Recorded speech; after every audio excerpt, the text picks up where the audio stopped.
There is a kind of love that builds with its hands and never signs its name. No one frames it on the wall.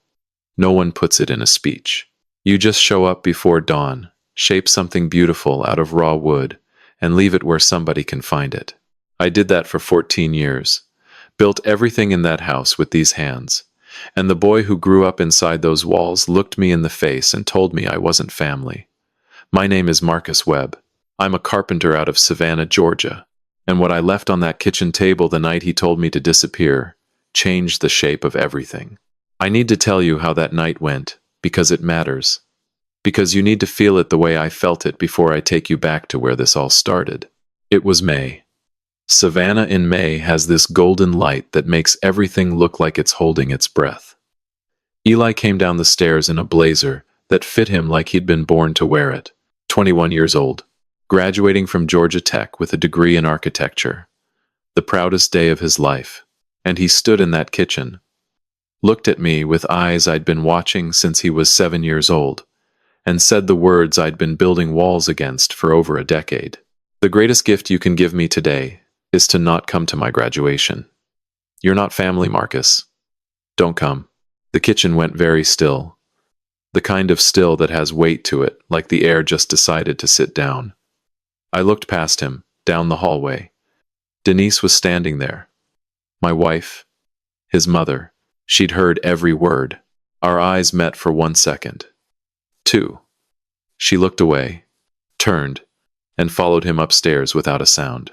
I stood in that kitchen alone, and then I reached into my coat pocket and pulled out something I'd been carrying for 3 years, but I'm getting ahead of myself. Let me take you back to where this started. Stay with me because this one is going to take you somewhere. Drop a comment and let me know where you're watching from. Hit that like button and make sure you're subscribed. Trust me, you're going to want to be here for this. I met Denise Holloway in the fall of 2008 at a building supply store off Abercorn Street. She was standing in the lumber aisle holding a piece of pressure-treated pine like it owed her money, staring at it with the kind of frustration that only comes from a woman who has been let down by every man in her life and is now being let down by a piece of wood. I was picking up cedar for a cabinet job. I saw her, and I saw the problem before I saw her face. She had the wrong grade, the wrong cut, and she was about to buy enough material to build a fence that would lean sideways within 6 months. "Ma'am," I said, "that board's going to warp on you before Christmas." She looked at me, brown eyes, sharp, tired in a way that had nothing to do with sleep. "Who are you, the wood police?" I laughed. She didn't. "Not yet. I'm a carpenter," I said. "And that fence you're planning is going to fall over." She stared at me for a long moment. Then something in her face shifted, just barely, like a door cracking open half an inch. "How do you know it's a fence?" "Because you've got 10 8-foot boards and a bag of post brackets, and you look like a woman who's trying to keep something out." That was the first time Denise Holloway laughed at something I said. It wasn't a big laugh. It was careful, measured, like she was testing whether it was safe to let it out. But it was real. And something about that sound made me feel like I'd been standing in a cold workshop my whole life, and somebody just opened the door to let the heat in. I helped her pick the right lumber. I told her I'd come by and fix the fence properly if she wanted. She said she'd think about it, which in Southern woman means yes, but I'm not going to make it easy for you. She called me 3 days later. I showed up at her house on a Saturday morning. Little place off East Gwinnett Street, yellow siding, oak tree in the front yard that had to be 100 years old. The fence was worse than I expected. Whoever had put it up originally had used the wrong posts, the wrong depth, and apparently the wrong decade's worth of knowledge about how gravity works. I was halfway through pulling out the old posts when I heard the screen door open behind me. I turned around. There was a boy standing on the porch. Small for his age, 7 years old, though I didn't know that yet. He had a sketch pad in one hand and a pencil in the other, and he was looking at me the way you look at a piece of furniture you're not sure about, not hostile, just assessing. He didn't say hello. He didn't wave. He watched me work for about 5 minutes, perfectly still, then he said his first words to me. "The fence leans left." I stopped, looked at the post I'd just set, pulled out my level and laid it against the wood. He was right. It was off by about 2 degrees. A grown man might not have noticed. This 7-year-old saw it from the porch. I adjusted the post, checked the level again, looked back at him.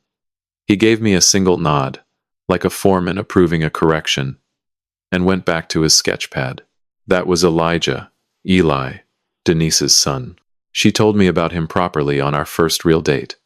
We were at a place on Broughton Street, and she set her sweet tea down very carefully, the way someone handles something fragile. I have a son, she said. He's 7. His name is Eli. His daddy is Ray. Ray Holloway. Ray and I have been done for 3 years, but Ray is still technically in the picture.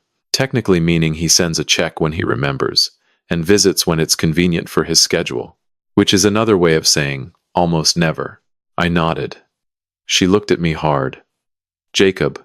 Most men hear that and they leave. My name's Marcus, I said, and I'm still sitting here. She blinked. I'm sorry, Marcus. She shook her head. I'm so used to men not lasting long enough for me to remember their names correctly. That line hit me somewhere between my ribs. Not because it was funny, though it was. Because it was true. And the truth of it told me everything I needed to know about what this woman had been through. I went back to her house the next weekend. And the weekend after that, I finished the fence. It didn't lean. I started on the porch railing that was loose. Then the back steps that were rotting. Then the cabinet door in the kitchen that had been hanging crooked for 2 years. Eli watched me through all of it. Never said much. But he watched. And every now and then, when I'd finish something, he'd walk over, inspect it with those serious eyes, and give me that single nod. I decided 2 things that summer. First, I was going to build something for that boy that even he couldn't find a flaw in. Second, I was never going to leave. The first part was possible.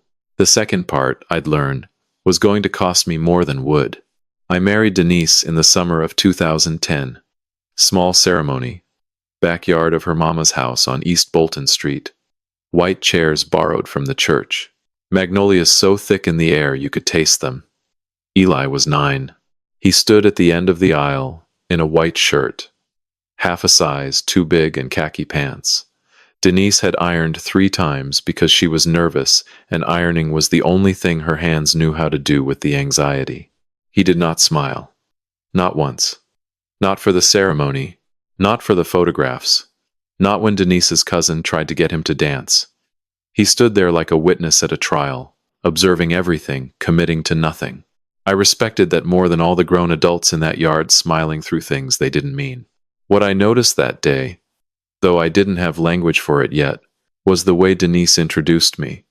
Not once did she say, "This is Eli's new father. This is Eli's stepdad." She said Marcus. Every time.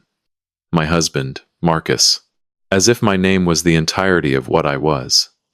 As if the role didn't exist unless she named it, and she had decided not to. I filed that away. Carpenters are patient people. You don't rush a joint. You measure, you mark, you cut, and you wait for the glue to set. I figured the glue just needed time. The first year was what I'd call a respectful standoff. I didn't try to be Eli's buddy. I didn't show up with gifts like a man running for an office he hadn't been nominated for. I just lived in the house. Fixed what was broken. Was quiet in the mornings and steady in the evenings, and let Eli come to me at his own speed, which was somewhere between glacial and geological. He'd sit at the kitchen table doing homework while I cooked. We didn't talk, but he'd look up sometimes, watch my hands for a second, then go back to his work. I know when someone is watching my hands. Eli was watching. He noticed everything. If I replaced a doorknob, he knew before Denise did. If I sanded down a rough edge on the banister, he'd run his fingers across it the next morning without a word. If I leveled the kitchen table with a cedar shim, he'd set his glass down, notice it didn't wobble, and look at me with those assessing eyes. Not gratitude, not warmth, just acknowledgement. The way one craftsman recognizes another's work. That was enough. For a while, the building started because I couldn't sleep. Denise worked evening shifts at the clinic 3 nights a week. And after Eli went to bed, the house got so quiet, I could hear the oak tree breathing outside. So I'd go to the workshop. I'd converted my first month there, and I'd build. I built Eli a desk first. Red oak, hand-planed, dovetail joints that didn't need a single nail. Finished it at 2 in the morning, carried it into his room while he slept. When he woke up, the desk was just there. No note, no announcement. Eli sat down at it that afternoon, ran his palm across the surface the way you test the temperature of water, and started his homework. That became the pattern. I'd build in the dark. The work would appear in the light. Nobody said a word about where it came from. A bookshelf next. Then a headboard. Then floating shelves when he turned 10 and needed more space for his books about buildings and a growing collection of sketches he didn't think anyone noticed. I noticed. I noticed everything about that boy, including the things he'd never know I saw. By 11, I'd rebuilt most of the interior of that house. New kitchen cabinets, crown molding, a built-in window seat in Eli's room because I'd watched him sit on the floor by the window and draw for hours, and the floor was cold in winter, and his back was going to hurt when he was older. These were the things I thought about at 1 in the morning while the sawdust settled around me like snow. The SCAD trip happened because Denise had a double shift, and somebody needed to take Eli to the museum open day his art teacher had been talking about for weeks. I was the only option. Eli climbed into my truck without a word, and stared out the window for the entire 12-minute ride, which felt like an hour in a dentist's waiting room. Then we walked into the museum. I have seen Eli in many states. Quiet, guarded, careful. But I had never seen him ignite. He moved through those galleries like someone who'd been speaking a language his whole life, and just discovered other people spoke it too. He asked me dozens of questions. Load-bearing walls, cantilevers, how wood behaves in humidity versus dry heat, why old Savannah homes have those particular proportions. I answered everyone. Not because I have a degree. I don't. But 30 years of putting your hands on buildings teaches you things no textbook can. You know them in your fingers. You know a lot about buildings, he said on the drive home. I just know wood, I said. He was quiet. Then, looking out at the Spanish moss dragging along the live oaks on Victory Drive, he said something so small I almost missed it. That was okay.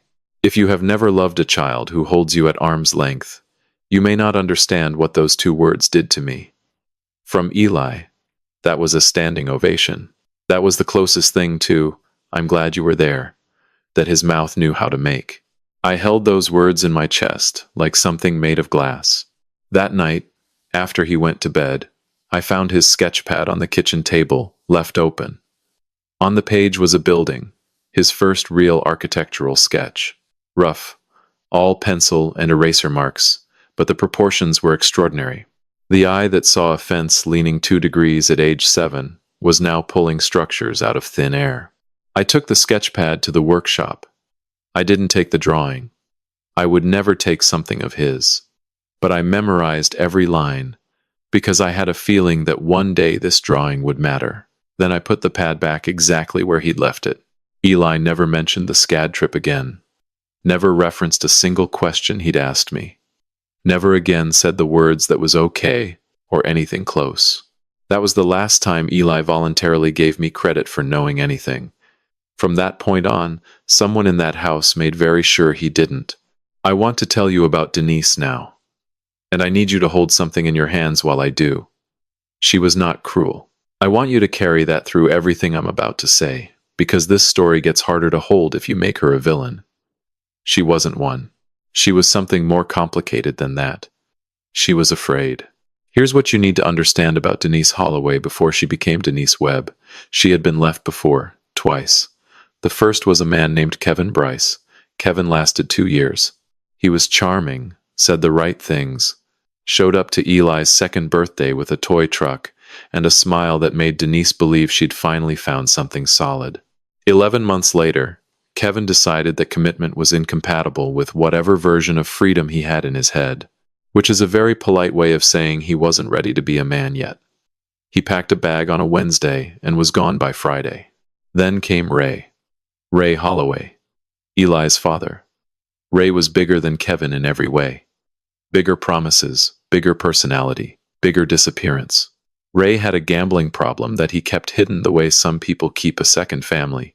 By the time Denise found out, he'd burned through their savings, borrowed against the house, and run up debts with people you don't want to owe money to.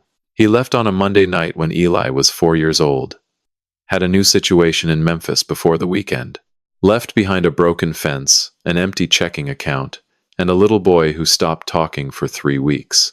2 men. Both looked permanent. Both turned out to be passing through. Denise built scar tissue from those experiences, and that scar tissue hardened into a rule. A rule she never said out loud, but followed with the discipline of a woman who could not afford to be wrong again. The rule was simple. Do not let Eli attach to someone who is going to leave. So when I showed up, steady, quiet, reliable, in the way that hand-cut joinery is reliable, Denise watched me with hope in one hand and a countdown clock in the other. She wanted me to stay, but she did not trust that I would. And she was not going to let her son fall for another man who might one day pack his things. So she kept me in the house, but out of the frame. It was surgical. It was quiet. It was so subtle that if you weren't paying attention, you'd miss it entirely. But I'm a carpenter. My whole life is about noticing where things don't line up. And over the years, I noticed. She never let me sign a single school form. Parent-teacher conferences, she went alone or with her mother. Field trip permission slips, she signed them herself. When the school called and asked for a parent, they had Denise's number. Never mine. The photographs on the wall told the story most clearly. Eli and Denise at the beach. Eli and Denise at Christmas. Eli and his grandmother at church.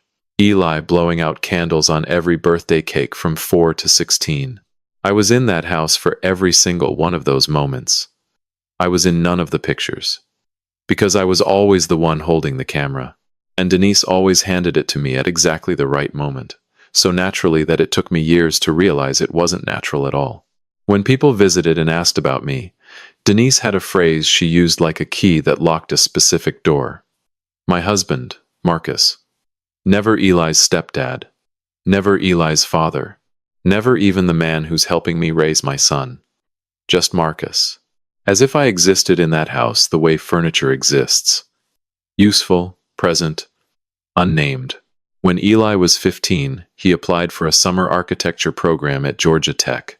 The application had a question that I still think about sometimes. Late at night, when the workshop is quiet and I'm sanding something just to keep my hands busy. The question was, who inspired your interest in architecture? Eli wrote about his art teacher, Mrs. Patterson. A good woman who showed him how to use a ruler and a compass in 7th grade.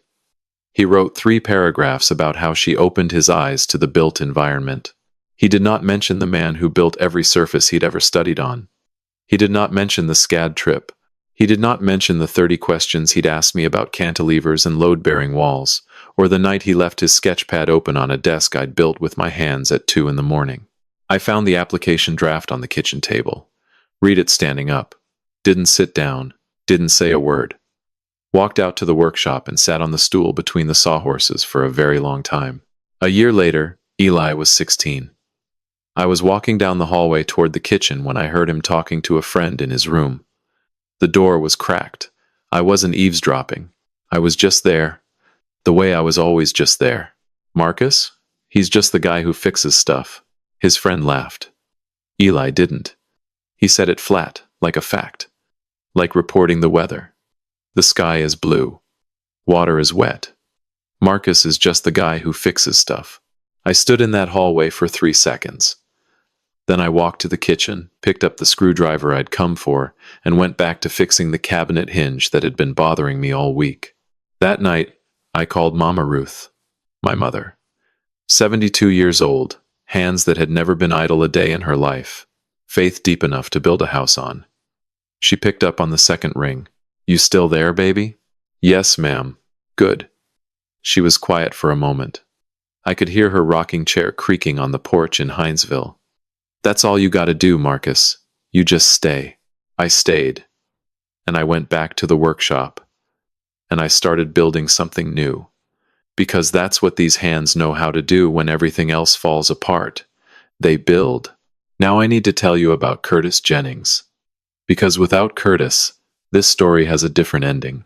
Curtis and I go back to Woodville Tompkins High School. We played football on the same field, got into the same trouble, worked the same summer job at a cabinet shop on Montgomery Street, where we both learned that wood doesn't lie to you the way people do. After graduation, I went into carpentry full-time. Curtis, who was always the smarter one, and who has never once let me forget it, got a scholarship to Savannah State, then a master's in architecture from Auburn, and eventually came back to Savannah and built himself a firm. Jennings and Associates. Commercial design, residential architecture, community development, the kind of place where people in suits make decisions about buildings that people like me actually put together with our hands. We were the kind of friends that time doesn't erode. The kind where you can show up at a Sunday barbecue without calling ahead, and nobody looks at you twice. The kind that are rarer than people think. Curtis's backyard barbecues were legendary in our circle. He had a smoker he'd built himself from an oil drum, and he treated brisket the way some men treat religion. With reverence, patience, and the absolute conviction that his way was the only correct way. We were sitting in his backyard on a July evening, the Savannah heat thick enough to lean against, when I first brought up Eli. I didn't ask Curtis for a favor. I want to be clear about that. I laid out the situation the way you lay out lumber before a cut. Straight, measured, no wasted material. I told him about Eli's grades, his focus, the architecture program at Georgia Tech, the way that boy could look at a building and see things that most professionals missed. I told him about the sketches, the precision, the eye. Curtis chewed his brisket slowly.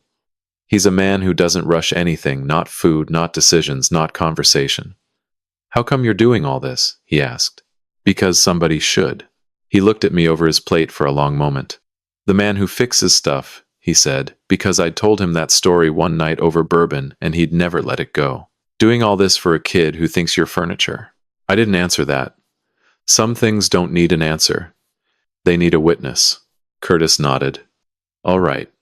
When he graduates, you send me his portfolio. We'll talk." That was the beginning of a 3-year plan that I built the same way I build everything. One piece at a time, measured twice, cut once, no margin for error. Over the next 3 years, I talked to Curtis every few months. Casually. The way you mention weather. Eli made the dean's list sophomore year. Eli won a design competition junior year. Eli's senior thesis was on adaptive reuse of historic Southern structures. I dropped these facts into conversation, like nails into a pouch. Just there when you need them. Curtis listened. Curtis nodded.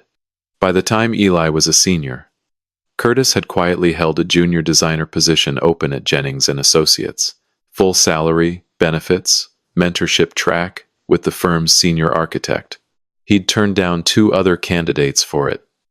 When I asked why, he said, "Because you've been building furniture for that boy for 14 years and never asked me for a single thing. The least I can do is look at his portfolio." "He's not my kid," I almost said. I didn't. Because the word almost had stopped meaning anything to me a long time ago. But Curtis and the job were only one part of what I was building. If you've been listening for a while, do me a quick favor. Hit that subscribe button. A lot of people watch without ever doing it, but it costs you nothing and means everything to us. Hit the like while you're at it and drop your thoughts in the comments. Now, the rest of the plan. I had seen the sketches Eli pinned to his wall when he thought nobody was looking. Not just buildings, houses, specific houses. Mid-century modern lines crossed with Southern vernacular details. Clean geometry softened by wraparound porches and natural wood. He'd tear pages out of design magazines, pin them up, study them, then take them down before anyone noticed. Like wanting something specific was a vulnerability he couldn't afford.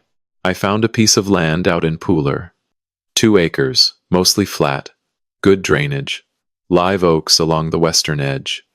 I put a down payment on it with money from 6 months of weekend projects. Custom cabinets for a restaurant on River Street. A dining table for a family in Ardsley Park. Built-in bookshelves for a professor at SCAD who wanted floor-to-ceiling walnut and was willing to pay for it. Then I started designing. I am not an architect. I don't have a degree or a license or the right to call myself one. But I have been reading buildings with my hands for 30 years, and I know what works. I drew that house at my workbench, late at night, with a pencil and a straight edge and a cup of coffee that went cold more times than I can count. Mid-century modern bones. Southern vernacular soul. The kind of house Eli had been pinning to his wall and pretending not to dream about. Then I built the workshop. Eli's workshop. Not the shed behind our house where I kept my tools. A real studio, 1,200 square feet on the back corner of that Pooler land, with a drafting station, tool racks, a proper workbench, and enough natural light to design in. I framed it myself, roofed it myself, ran the electrical with help from a friend at church who owed me a favor from a deck I'd built him 3 summers ago.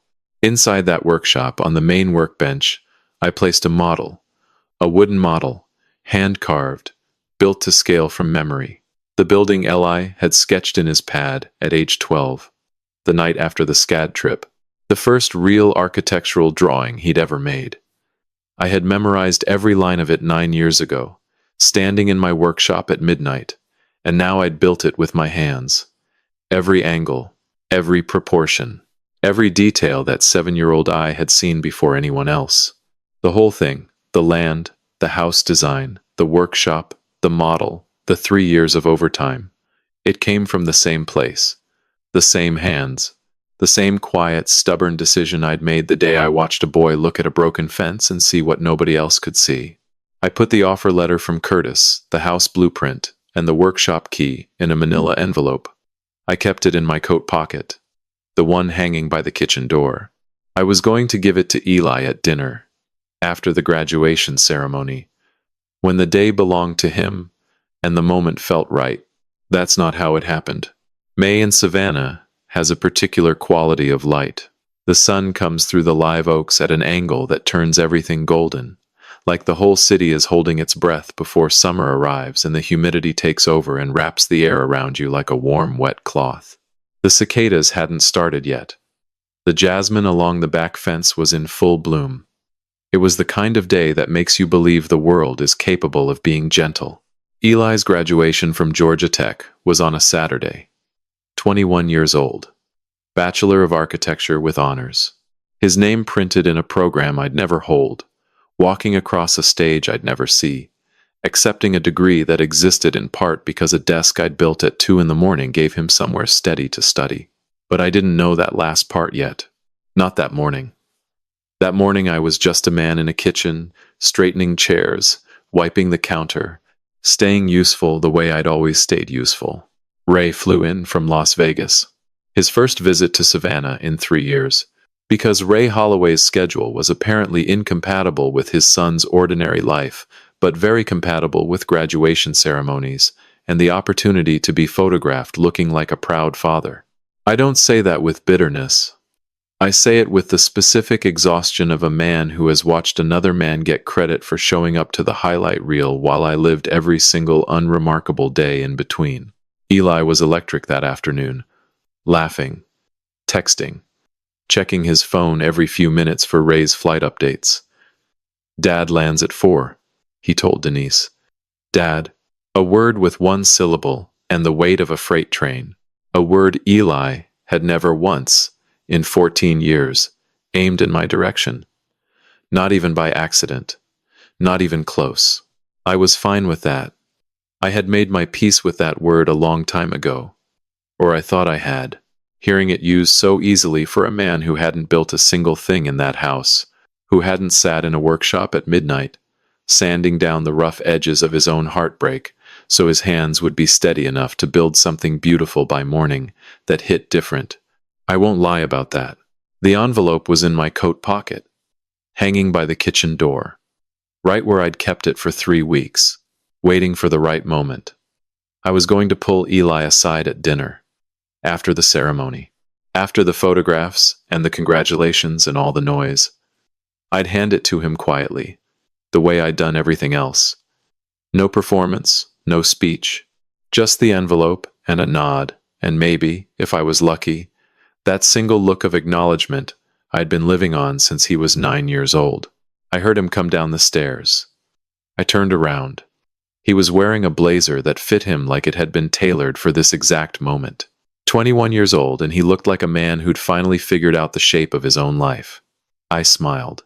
I opened my mouth to tell him how proud I was. Marcus. He said my name the way you say a word you've used so many times it's lost all its meaning.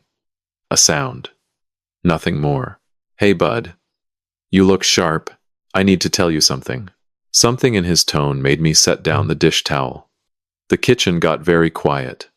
Even the jasmine outside seemed to stop.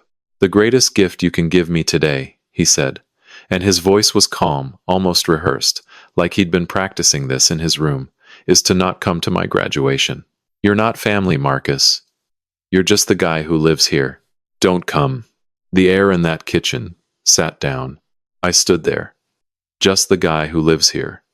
Not even the guy who fixes stuff anymore. I'd been demoted from furniture to guest. 14 years. And I hadn't even earned a permanent description. Eli straightened his blazer. He turned and walked back upstairs to finish getting ready. His footsteps on those stairs. Stairs I'd repaired myself 3 years ago because the third step had a crack that could have broken under weight. Those footsteps were steady and certain. He didn't look back. I looked up. Denise was standing in the hallway. She'd heard every word. I could see it in her face. The way she'd gone very still. The way her hands were pressed flat against her sides like she was holding herself together by force. Our eyes met. 1 second. 2. I searched her face for something. Anything. A flinch. A crack. A single syllable of the 14 years I'd given to that hallway and that kitchen and that boy walking up those stairs. She had the chance, right there, to say one word. To fracture the silence with something. Anything that acknowledged what had just been done to me. She looked away. Turned. Followed Eli upstairs without making a sound. That was the wound. Not Eli's words. I'd been building walls against Eli's words since the day I married his mother. Kids say hard things. Kids shaped by fear and invisible arrangements say harder things. That wasn't what broke. What broke was 14 years of being the man in that house. Building what nobody asked for. Fixing what nobody noticed. Loving a child who had been quietly, carefully taught to keep me at arm's length. And the one person who knew exactly what she'd done stood in that hallway and chose silence.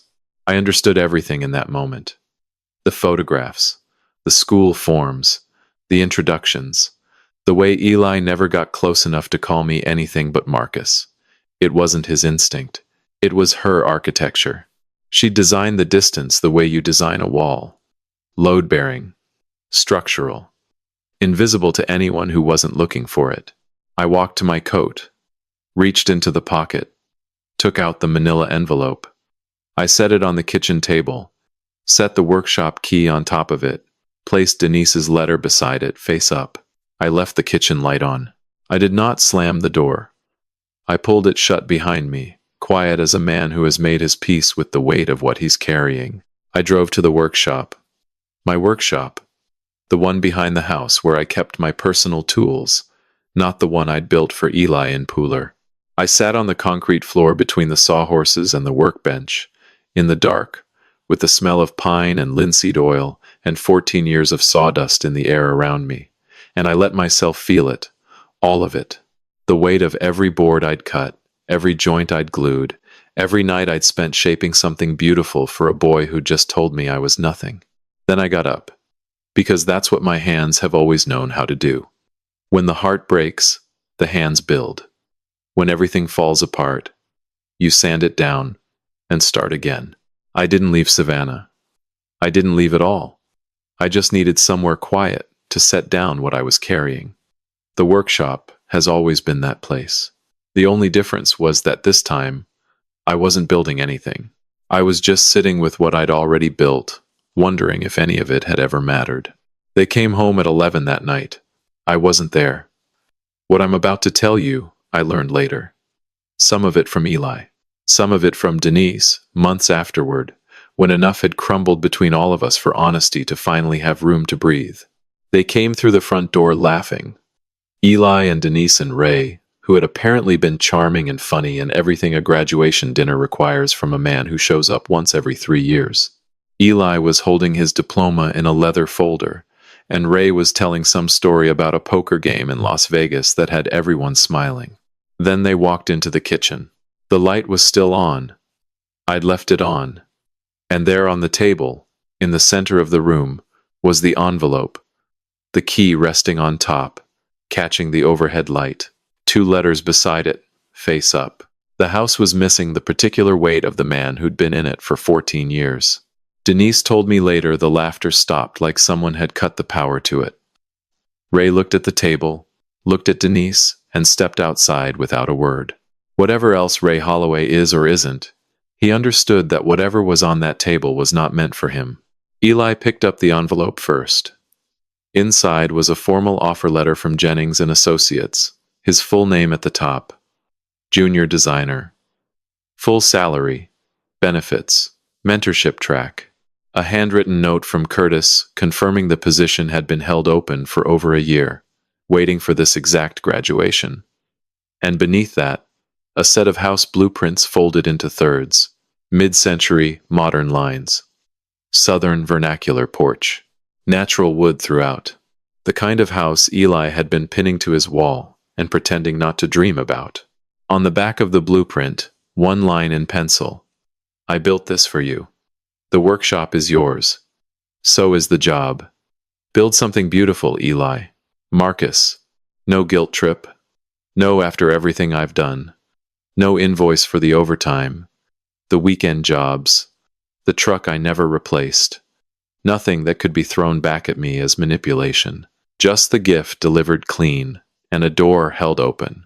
Eli set the letter down very carefully. The way you set down something that has just rearranged everything inside your chest. Denise's letter was different. She read it standing at the kitchen table. She read it 4 times. Denise is not a woman who reads anything 4 times unless the words have cut her somewhere she didn't know she could be cut. The letter said this. I know because I wrote it the way I build. Every word measured, placed, sanded smooth. No splinters. Denise, I've known for a long time what you were doing. I understood it. Ray left. Kevin left.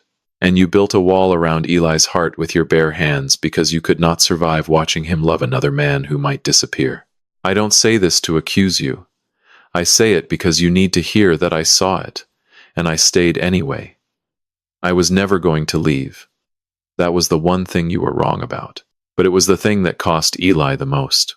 You kept me in the house, but out of the frame. And Eli grew up believing I was furniture. He is 21 years old, and does not know who built the desk he studied on, the shelves that held his books, or the window seat where he drew his first building. He deserves the chance to know now. The mortgage is paid through January, Marcus. Denise sat down in the chair I'd fixed twice, because the back leg kept loosening. She stayed there. Eli looked at his mother. He didn't scream. He sat down across from her and asked quietly, why was he never in the photographs? Why didn't he sign my school forms? Why did you always introduce him as Marcus? He waited. Let the silence build until the pressure was more than she could hold. She broke. Not all at once. She crumbled the way old mortar crumbles when you pull the wrong brick. She told him about Ray, about Kevin before Ray, about the fear, about building a wall around his heart because she could not survive watching him attached to another man who might leave. About how she'd been so certain I would eventually go, that she spent 14 years making sure Eli would be ready when it happened. Eli listened. Then he asked one question she could not answer. Did he know? Did Marcus know what you were doing? Denise opened her mouth. Closed it. Because the answer was yes. By the end, I knew. I'd pieced it together the way you figure out what's wrong with a structure by studying it long enough. And I had said nothing except keep building. Because what was I going to do? Tear down a boy's world? Expose his mother? No. I went to the workshop and I built something. Denise couldn't find words for that. So Eli took the key and drove to the workshop at 2 in the morning. He'd never been there. Didn't know it existed until that envelope. The workshop smelled like pine and linseed oil. Eli told me later he stood in the doorway a long time before stepping inside. 1,200 square feet. Drafting station by the window. Tool racks along the wall. A workbench built from reclaimed heart pine, the kind of wood that takes a century to grow and holds forever. And on that workbench, in the center, lit by the single bulb I'd left on, was the model, a wooden building. Hand-carved, built to scale, every angle precise, every joint clean, faithful to a sketch drawn by a 12-year-old boy on a night after his first trip to an art museum. A sketch he'd left open on a kitchen table, thinking no one would see it. I had seen it, memorized every line. 9 years later, built it with my hands. Eli picked up the model, turned it over, ran his fingers across the joints, the way he used to run his fingers across the banister I'd sanded, the desk I'd planed, the shelves I'd hung. And for the first time he understood that every surface he had ever touched in that house had come from the same hands holding this model together. He sat on the workshop floor, in the sawdust and the smell of wood and 14 years of quiet love, and he did the math. 7 years old on that porch. The fence leans left, the desk that appeared overnight, the bookshelf, the window seat. I just know wood. Every single thing. He sat there until morning pushed through the workshop windows, and the sawdust in the air caught the light like something almost holy. Then he picked up his phone. He called me on a Tuesday morning. I was in the workshop behind the house, the old one, the one that still smelled like every late night I'd ever spent in it. I was sanding a piece of walnut for no particular reason, other than that my hands needed something to do, and walnut doesn't ask questions. I saw his name on the screen. Sat with it for 1 ring. 2. Then I picked up. Neither of us said anything for a moment. The kind of silence that has texture to it. Not empty. Full. Full of 14 years of things neither of us had known how to say. Then Eli said, "I think I owe you a lunch." I let the silence breathe for 1 more second. Then I said, "I know a good place. You're buying." He laughed. And I need to tell you about that laugh, because it matters. It wasn't polite. It wasn't careful. It wasn't measured the way everything about Eli had been measured for as long as I'd known him.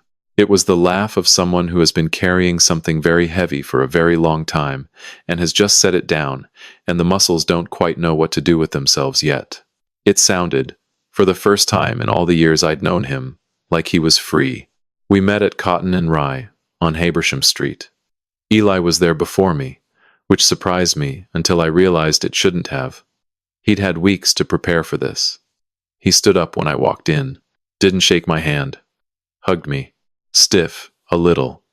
Eli is not a man built for easy warmth and probably never will be, and I love that about him. I always have. But it was real. His hands on my back like he was checking that I was actually there. We sat down. We ordered. We talked for 2 hours. I'm not going to give you every word because some things belong to the table they happened at. But somewhere around the second cup of coffee, Eli looked at me and said, "Why didn't you ever say anything? About what you knew? About what she was doing?" I thought about it for a moment. Not because I didn't know the answer. Because I wanted to say it right. "Because you didn't need me to be right," I said. "You needed me to be there." He looked at his cup, nodded slowly. Then, quietly, like it cost him something to push the words out, he said, "You were there." I was. Eli started at Jennings and Associates 6 weeks after graduation. His first day, Curtis walked him through the firm's current projects, the residential work, the commercial contracts, and then drove him out to Cuyler, Brownsville, to see a community library the firm had been building for the past year. Small building, clean lines, built mostly from reclaimed wood and local materials. Curtis told Eli it was part of a larger initiative. 5 community projects over 5 years. A reading room at a church on West Broad. A covered pavilion for a neighborhood park. A workshop space for a youth center. All funded and partially built by the same anonymous donor. Eli walked through that library. He ran his hand along the doorframe, looked at the bookshelves, studied the joints where the beams met the ceiling, and he stopped. Because he recognized it, not the building, the hands, the way the wood had been cut, the way the joints were fitted, the particular care in the corners where most builders cut shortcuts, but this one never did. He turned to Curtis. Who built this? Curtis looked at him for a long moment. Then he said, Your father did. He's been funding and building these projects through my firm for 5 years.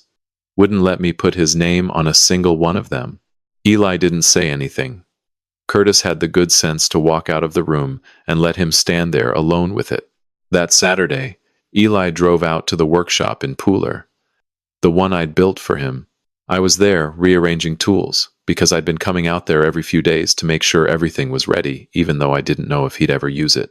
Old habits. A carpenter builds, even when he doesn't know who it's for. Eli walked in, looked around, took the work apron off the hook by the door and put it on, sat down at the bench next to me, picked up a piece of oak. Show me how you do the joints, he said. The ones that hold without glue. I looked at him. He looked at me. And I smiled. Not a big one. I'm not built for big ones either. Maybe that's where he gets it. And we built something together. For the first time in 14 years. Side by side. In the quiet. In the smell of wood. And linseed oil. And morning light coming through the windows. 2 pairs of hands on the same piece of timber. 1 pair that had been building alone in the dark for over a decade. 1 pair that was just learning to begin. We have lunch, once a month now. Sometimes cotton and rye. Sometimes somewhere new he's found and wants to show me. He picks up the check every time, working through what he calls the backlog, and I let him because it makes him feel better, and because the man has genuinely excellent taste in restaurants. I told him once his math was off on the backlog. He said I shouldn't have let him fail that geometry quiz in 6th grade. I drove you to the tutor every Thursday, I said. He grinned. Yeah, he said. You did. The wooden model from his 12th year is on his desk at Jennings and Associates. Curtis told me he's never moved it. Files come and go. Stacks shift. The model stays. Denise and I have talked. More than I expected. More than either of us was ready for. What I'll tell you is this. She made her choices out of fear, and fear held long enough becomes the very thing you were afraid of. She was so terrified of losing another man that she built a distance she couldn't close, and she held on to it until the one man who was never going to leave set his key on the table and walked out quiet as a prayer. I don't carry bitterness. Bitterness is heavy, and I build things for a living. I can't afford extra weight. God knows I've carried enough already. But God also knows I'd carry it all again. Every board, every silent night, every unnamed thing I built in the dark. Because that's what love is, when you strip away everything the world has stapled onto it. Love is just showing up, over and over, with your hands open and your name unsigned, and trusting that God sees what no one else does. Sometimes, pulling out of the workshop at 5 in the morning with sawdust still in my hair and the Savannah sky going pink at the edges, I think about a quiet 7-year-old boy sitting on a porch with a sketch pad. A boy who looked at a broken fence and saw what nobody else could see. A boy who grew up inside walls I built with my own 2 hands and didn't know it until the night he told me I didn't belong there. That's my son. The blueprints never matched. Every single other thing did. And I'm glad I stayed. If this story touched something in you, I'd be grateful if you'd share it with someone who needs to hear it today. Hit that like button, subscribe if you haven't already, and leave me a comment. Tell me about the person in your life who showed up without being asked. I'd love to hear about them. I'll see you on the next one.